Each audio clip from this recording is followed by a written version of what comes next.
Hello and welcome to the Quantum Bridge with myself, Gary. We have Casper as usual. How are you doing, sir? All good? Excellent. And I'm pleased to say we have a returning guest, which is always nice. Casper, can you introduce our guest today, please? Might. You might, you may. Well, three is the charm, as they say. So this is the third time for Magalie to return to us, talking about areas that are very, very close to her heart, I believe. So before I go on, welcome, Magalie. How are you doing? I'm very good, and thank you for having me again. You're welcome. Good, good. And are we allowed to mention that you were out over the weekend, or is that off limits? Well, I mean, you've already done it, so there we go.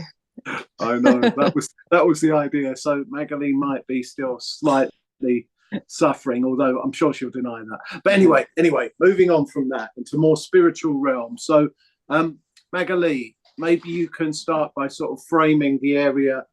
You did touch on it, or you have touched on this with us before, but only to a very cursory level. So I know this area is close to your heart. So rather than me trying to say what we're going to talk about, maybe you can sort of start to build that idea, and then we can ask some questions around that.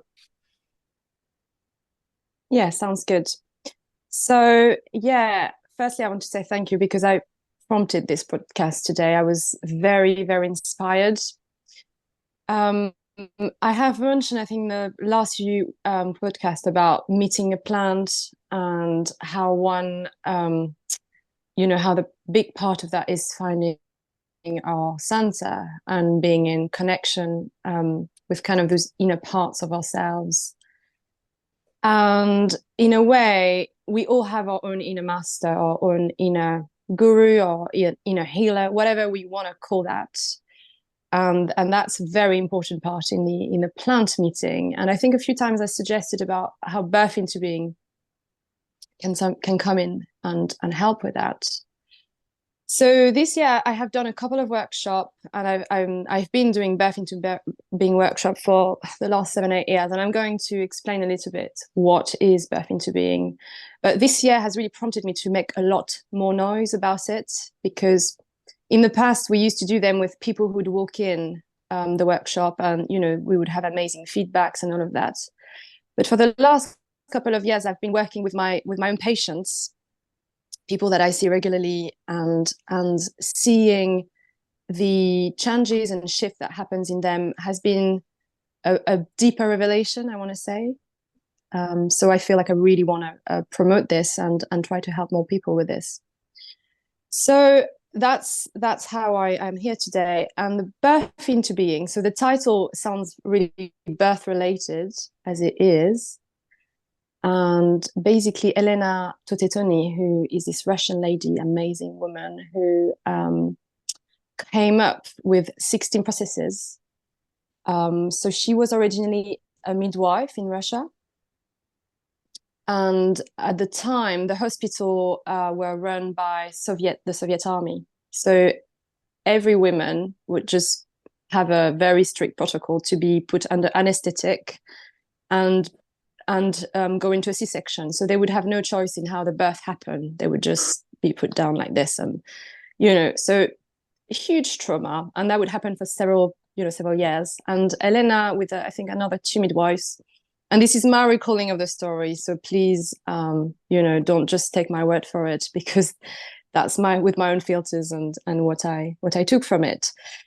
But she essentially created a birth camp by the Black Sea to try to break free from this crazy birthing process in hospital, and invited women to birth naturally in the sea. But quickly, what she encountered was that there was so much trauma held from previous generation being born that way, that it wasn't a clear-cut process to just come and birth in the sea. So it's basically originated from that. And she obviously went on a very long journey of using epigenetics. I mean, there's a lot of things to this method, but epigenetic is one of them, and using that birthing field. So when a child is born, we call birthing field. When a child is born in beautiful circumstances, with a beautiful holding, all the people in the room with a birthing woman fall in love with each other. It's a form of unconditional love, and that's a very powerful. It's almost bathing in this woman's hormones, and it's a very powerful feeling. That as mammals we hold in the circle. So it's using that field, and essentially it's working on birthing yourself. So you rebirth yourself, you break free from trauma, from ancestral luggage. And her main work was around releasing that, because women could not go into birth, not only because of what happened to other women, but the realization was how we are carried through pregnancy. So each of us as a fetus, as a baby in our mother's womb, leaves a limbic imprint. That's what she calls. And so that's an imprint in our nervous system. So whether mom and dad were fighting when they were pregnant of us, or, whether mom was anxious or whatever was going on, that would be directly imprinted in our limbic system. And then the way we're born, because regardless, we don't have Soviet here or anything like that, but birth, majority of birth are still highly traumatic in this day and age, because we're very disempowered into naturally birthing. There's a lot of fear and a lot of, all the complications that are presented to women as soon as they get pregnant and so on. So, women it's a hard job, and not just the women, the fathers as well, who are accompanying their other half in the process. So it's that limbic imprint, and so from that trauma, and then any early life trauma that might happen. And often what happens is we haven't got words for that. At that age, we haven't even got words. So it's a cellular memory that is trapped in our body. And then from there, it creates patterns, what we call patterns. So it could be anything, addictions, diseases, anything that we get stuck with. But they become chronic patterns where we're stuck in them. Because it's kind of from that initial trauma that we haven't been able to go back to a felt connection and release, or when we just use this kind of mechanism defense. I think I touched a little bit on that before, that people stay stuck in those places because in a way it is the only way to survive. If you've been abused at X age or something happened, we have to freeze to make it through, to disconnect from the horror. And then it's how later on this mechanism keep overriding us. So it's a very, very interesting method, because what I really like about it is it's not about the story. It's not about staying stuck in those we rationalize things. Oh, I'm this because of that, or mom and dad did this, and that's actually serve and feeds into the, I want to say, almost entrapment that we're in. We keep ourselves hostage in our own patterns, and we rationalize why we should be this way and why we should be stuck this way. So basically, these are processes that invite going back to a very felt sense experience, and we shift from a state of being rather than from just a story. And that recode in itself the limbic system and the cellular memory. So we are able to not only break free from those patterns, but recode a new positive memory or a new positive experience. So it's very, very, very powerful. What I'd like to kind of say here as well is, because a very important part, and I think for me it's not just the birth into being work, it's almost a life philosophy, an ethic, or I don't even know. It's something that I hold dearly, is the misconception that we kind of hold in this day and age. So, society is made in a way where we have to achieve things, we have to perform, we have to have a certain look, or almost everything has a grade to a certain degree, even health. If you're sick, oh, you must have done something wrong, or part of you wants to be, and actually what's really important there to understand is that, well, no, actually, the body is communicating something. So it's not about suppressing it. It's not about living a pain-free life. It's not about living an emotionless life. It's not about being neutral. And sometimes it feels like there's misconception about those ground master guru, and people almost want to become neutral and this kind of calm state. And to me, that's a robot. That's not a human. It is not that. So we see this a lot where people want to come and heal, and that's also really applicable to the birth into me method. They want to come and get rid of, and it's almost they already have an achievement on how that, I need to not feel this way anymore. But the essence of it, it's not about not feeling. It's about being able to be the driver and not the passenger. So I still feel that, but it's not overtaking, or it's not taking me down to there. I feel that, and I see that, and I accept myself in that place. I deeply accept it. And that could be, I accept that I don't love myself, but I accept that I love myself. It doesn't even matter. It's that kind of surrendering. And yeah, so that's the sovereign. For me, the sovereignty is that when we can be entirely in touch with our inner master, and there is nothing to fix, really. It's just, we just are. We just are, and we see ourselves in that place. So it's not about getting rid of a condition or a so-called disease. It's about, okay, this is what's happening to me today. And what is it showing? And how can I use that? And, and what can I see there? And yeah, so for myself, I can only speak for myself here, but these methods, because I've trained with Elena for 16 days in a row, doing processes. That was about seven years ago, doing processes the whole day, it's group processes, group work. And a lot of seeds were implanted then.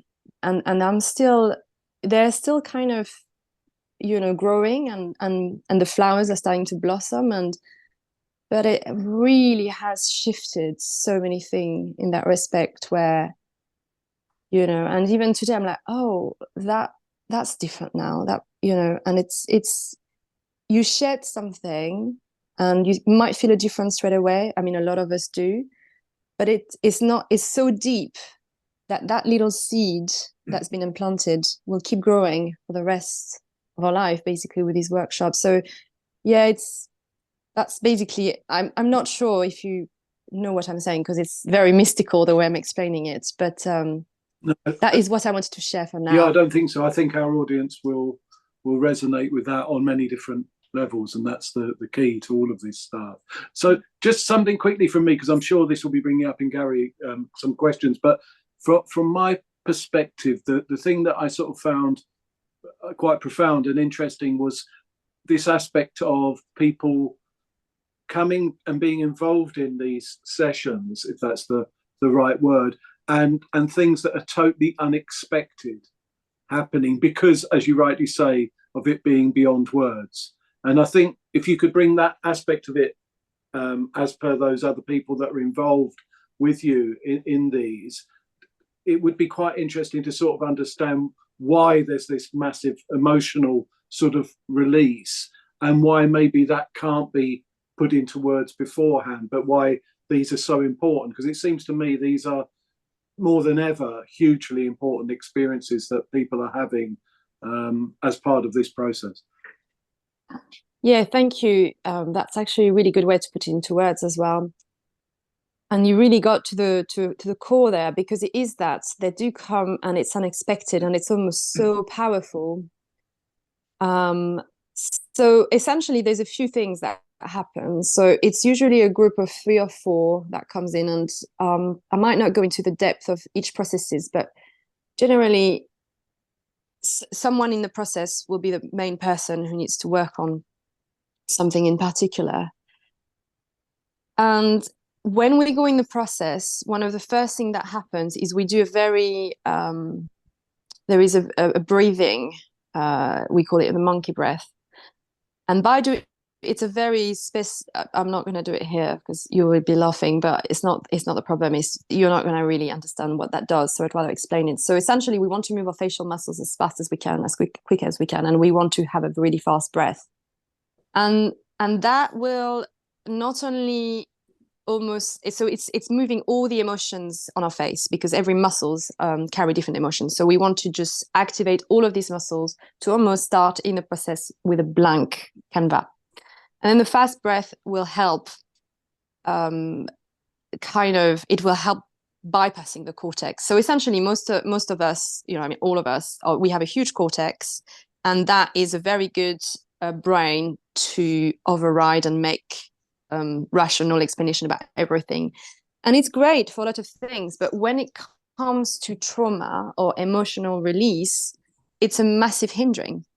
So we need to kind of put him to the side for the process. That's what we try to do. And I say him because cortex in French is masculine, so don't hold me to that. So that's the starting point. So once that's happened, we're not in the world of words anymore. We are already in a different state where we are much more in connection with the limbic system, deep down into emotions. And, it will be very personal to each people, but all sorts of things might happen in those sessions. They can be extremely intense, they can be extremely gentle, they can be, it's whatever the release needs to be for the particular individual. But what I think the place where the unknown or unexplainable is quite often, so whether somebody had a traumatic experience within the adulthood or within time that they could formulate words, the trauma, to my own understanding in itself, is a state of disconnection. It's a state of confusion. It's a state where we don't know anymore. We are hijacking the whole system because it's too much, so we're switching off. So it's confused. It's a confused state, and then it's how do you regain what's happened, put words onto it, and when I say word, it's not just words, is in the sense that our body can almost put it back in. Okay, that was that, and then connect to something new, connect to something, maybe a new memory, whatever that is. And I think the other part here, so that's trauma. It's also not to forget that whatever we work through as individual, a lot of it will be luggage from our family, from father, mother lines. No matter if they've worked on themselves or not, we always have unfinished business. We are carrying that on their behalf as well, to a certain extent. And some of it is completely unspoken. It's implicit. So how can you make sense of that, So it's really going into the cells, this limbic system, that kind of spiraling of life, and almost letting our DNA upgrade itself through those processes. So yeah, that doesn't happen with words, right? Interesting. Gary, have you got any observations that are coming up? Because I appreciate a lot of this is beyond words, but this is a podcast, so that's an element. That's right, yeah. There's a lot of observations, and I'm like Casper, I get all sorts of random questions that come through just in my day-to-day thing, life and living. I suppose I've noticed, even when I've mentioned this online sometimes, the reaction you might get is, I think it's normal, but I think it's a bit crazy. When I look at this medical system we've got ourselves into, you could look at it in one way, all these amazing advancements and things. Or the way I'm starting to look at it, what a mess we've got ourselves into, with these constant interventions everywhere. And then you look at, I've said to people, well, let's look at, I don't know, wildlife. I mean, they just get on with things, right? I mean, he doesn't go to the dentist. He doesn't get, and even the whole birthing thing is they deal with it. It's only when it seems when it comes to humans, we need all these things to intervene, and then even with the animals that may live with us, again, all these, now the cat needs this, or the dog needs that, and it's on and on and on with jabs and medicines and checkups, and wow, I don't know. It's just something where I look at. It's a mess. I think. I don't know if that's. I guess you might feel Yeah, the same in some way that I just see nature get on with things. I think. Do we need all these yes. interventions? Yeah, and that's very interesting, that part, because the interventions, so it's something I actually had strongly in my mind this morning, so it's really great that you bring this up. So, and actually that's a typical thing. So in the process, often those who are participating wants to help the person in the process. And actually, not just in birthing, it's a general thing. People can't stand watching people suffering. When the suffering is the learning, right? So every time we go in and try to fix or solve or help, I always ask that question: who are you actually trying to help here? Are you trying to help that person, or are you helping yourself because you can't stand what you're witnessing? And I actually use that a lot myself because I also have to accept myself in that place. That yeah, sometimes I can't stand watching someone, or I want them to get better, or I want. So I often will humbly deliver that message saying, one part of me would like to say, do this and do this, but I know that this part is my own inner part that needs the healing.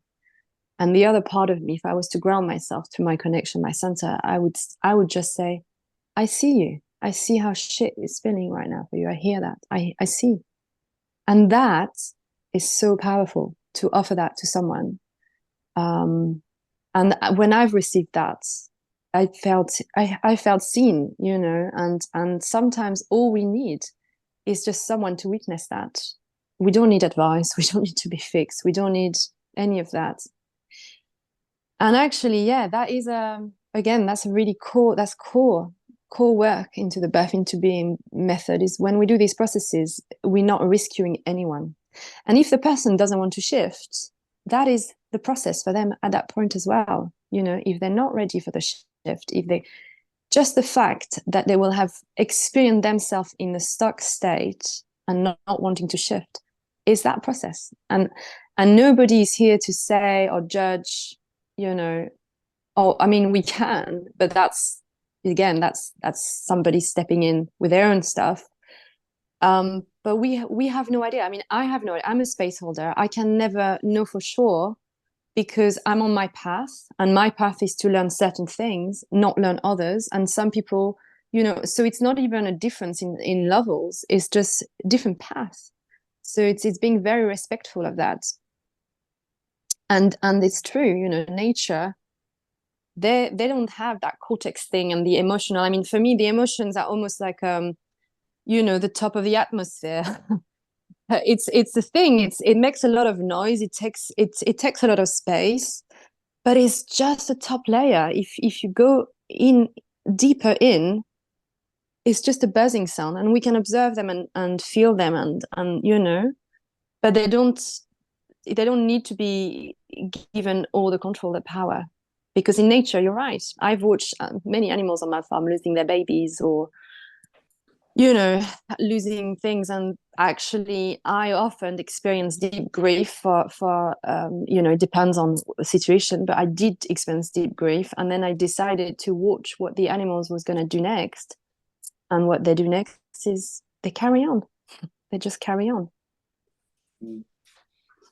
I mean, this might be a little bit out there as well, but it was something you said about revisiting, past traumas, and that's something that keeps cropping up to me with time travel. So when we think about that, we sometimes think, I'm going to physically move somewhere else and go back in time or something, and then there's that fear, like you get in the movies, that if you change something back then, it's going to affect everything that came afterwards. So this thing that's been floating around for me is that can do some form of time travel, but within ourselves, so we go back and heal those traumas, and then that has that sort of effect that it puts everything else after that into alignment now in our sort of present moment.